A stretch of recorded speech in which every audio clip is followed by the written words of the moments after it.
as a person have enjoyed murder mystery games since I was a kid. I started with Phoenix Wright Ace Attorney on the DS, and I enjoyed the feeling of steadily unraveling a mystery and feeling like I'm the one that's actually solving the murder, even if that's not actually the case, and I'm just picking up on clues the developer leaves.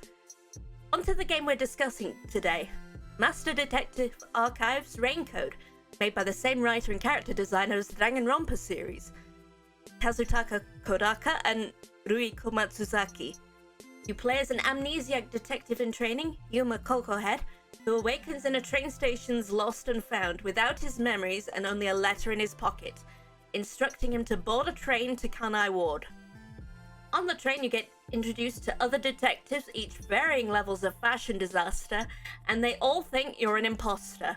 But that doesn't matter because, spoiler alert, they all fucking die. Yuma drinks coffee, feels sick, and passes out in the bathroom. When he wakes up, the train is on fire. You go through the train and steadily find a load of immolated corpses. Regardless of how I was kind of squicked out, this is a pretty cool holy shit moment in my eyes. This section, where you discover Shinigami the spooky ghost and investigate the serial murder of literally everyone else on the train, is pretty cool in my opinion. I'm intentionally being a little vague because the mystery is cool and I don't want to spoil the whole story in its entirety. Eventually, the train stops at Kanai Ward, and the corporation cops who own the city board the train to try and arrest Yuma, and you have to dodge them. After some admittedly easy quick-time button presses, you come off the train to find a terribly dressed corporation cop here to arrest Yuma for a crime he didn't do.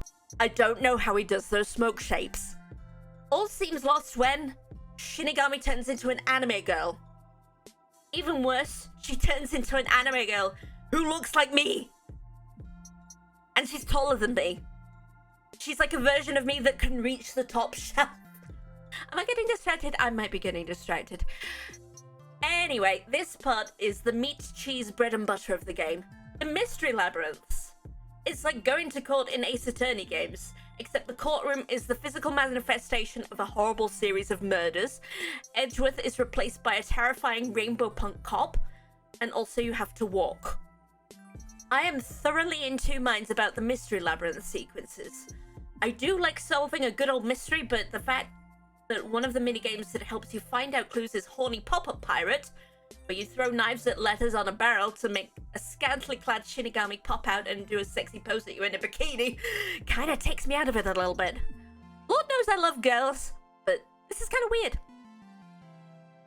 That aside, the mystery for Chapter 0 is cool, and I won't talk about it anymore lest I spoil anything, but it's pretty neat. Play it yourself, you goober. On to the next part. You get to meet a group of master detectives, none of whom respect you. It seems to be a common thing in anime or games where no one is nice to their usually male protagonists, even though they've just met. It's not that I hate this trope, but I've seen it so often that it's just kind of annoying now. I get it's to establish the main character as an underdog, but it's kind of a tired old trope at this point. At first I thought it was a 2 girls, 2 boys, 1 adult group, but no actually. Halara Nightmare, the partner detective for Chapter 1, has no stated gender, which is actively remarked upon by Yuma, and we never find out any definitive answer. At first I was like, oh holy shit, cool, a non-binary person in a game by the Danganronpa guy. But now in retrospect, I kind of wish that their gender, whether they're male, female, non-binary, agender, or anything else, was stated, instead of just kind of danced around, even in just a quick aside in their in-game profile. And even then, given the writer's track record surrounding gender ambiguity, cough cough, Chihiro Danganronpa, cough cough, I'm not 100% sure we would want to see a non-binary character written by them. That said, I do like their character. They're a cool contrast with the relatively hopeful and idealistic Yuma. On to Chapter 1 itself. I don't have that much to say about Chapter 1. I like getting a taste of Kanai Ward as a city. It's a cool, rainy cyberpunk city with drone umbrellas that I wish were real, and T-Rex skeletons with glowing eyes. As far as the mystery goes, I liked solving the lottery mysteries. I felt like a smart person. Me and my chat couldn't decide on whether that one mansion had a giant tube slide on the roof or was a giant bong. At the end of chapter 1, I felt like I was getting a feel for the meat of the story, the vibe, and how to play the game itself. I was hopeful for an interesting series of mysteries and the weird and wacky detectives we get to learn more about. But then I started chapter 2, and I stopped there because one of the worstest, most dreaded tropes I hate. The relentless pervert who is also an ally we're meant to find charming. I thought we left the allied pervert trope back in the 2000s.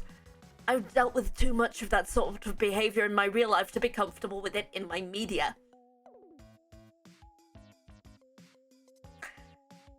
I could deal with it somewhat in Danganronpa because the characters in question fucking died usually, or were easy to ignore. I didn't want to have to deal with a tiny pervert in my video games. I didn't want my chat to be uncomfortable either, so we just became an avian menace to society. My consensus is we should indeed hunt tiny perverts into outer space. As an aside, I have absolutely no opinion on Kurumi Wendy. She sure is a love interest with a name of some sort. My conclusion is, it's an interesting concept that's bogged down by anime tropes that I was tired of more than 10 years ago. Some part of me does want to continue with the game in spite of puntable perverts, but I don't want to put my audience through that anymore. Anyway, thank you for watching my first video of this ilk. I haven't come up with a name for this series yet, and let me know what you think down in the comments, and please like and subscribe if you want to see more content by me. If you want to watch me form my opinions, go to Symphonic Pink on Twitch.